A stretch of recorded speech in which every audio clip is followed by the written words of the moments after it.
ধনী আর মধ্যবিত্তের ভেতর মূল পার্থক্য কোথায় জানেন?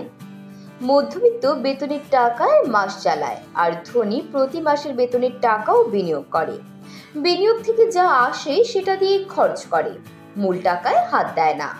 অর্থাৎ ধনী হতে গেলে আপনাকে প্রাথমিকভাবে অর্থ সঞ্চয় করতে হবে, তারপর সেই অর্থ বিনিয়োগ করতে হবে।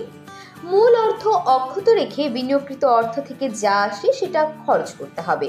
বিনিয়োগকৃত অর্থের পরিমাণ বাড়াতে হবে। চট করে জেনে নেওয়া যাক ধনী হওয়ার জন্য প্রয়োজনীয় কিছু অভ্যাস। 1. সুস্বাস্থ্যের কোনো বিকল্প নেই। স্বাস্থ্যকর খাবার খান, হাঁটুন, ব্যায়াম করুন। 2. লাক্সারি যে কোনো কিছু কেনা বাদ দিন। জামা কাপড়, জুতা, ব্যাগ, গাড়ি, কফি ইত্যাদি। রেস্টুরেন্টে খাওয়ার অভ্যাস থাকলে বাদ দিন। 3. যোগাযোগ দক্ষতার কোনো বিকল্প নেই।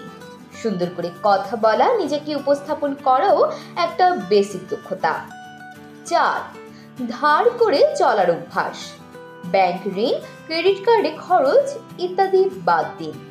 মনে রাখবেন, যে টাকা আপনার হাতে নেই সেটা খরচ করা যাবে না। 5. সেভিংসের কোনো বিকল্প নেই। নিজের আয়ের শতকরা 20% জমাতেই হবে। 6. নির্দিষ্ট পরিমাণ অর্থ জমলে তা বিনিয়োগ করতে হবে। 7. প্রতি মাসে কি পরিমাণ টাকা জমলো, কতটা কোন খাতে খরচ হলো, কি পরিমাণ লাভ ক্ষতি হলো, এসবেরও খেয়াল রাখতে হবে। 8. লোকে কি ভাবলো সেই চিন্তা বাদ দিন। আপনার অর্থনৈতিক জীবন একান্তই আপনার। 9.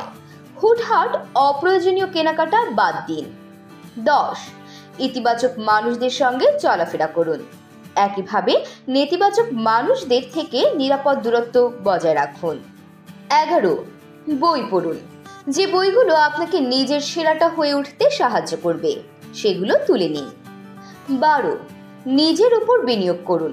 এর চেয়ে ভালো বিনিয়োগ আর হয় না। এমন তথ্যবহুল সংবাদ পেতে চ্যানেলটি সাবস্ক্রাইব করে পাশে থাকুন। আর ভিডিওটি কেমন লেগেছে মন্তব্য করতে ভুলবেন না।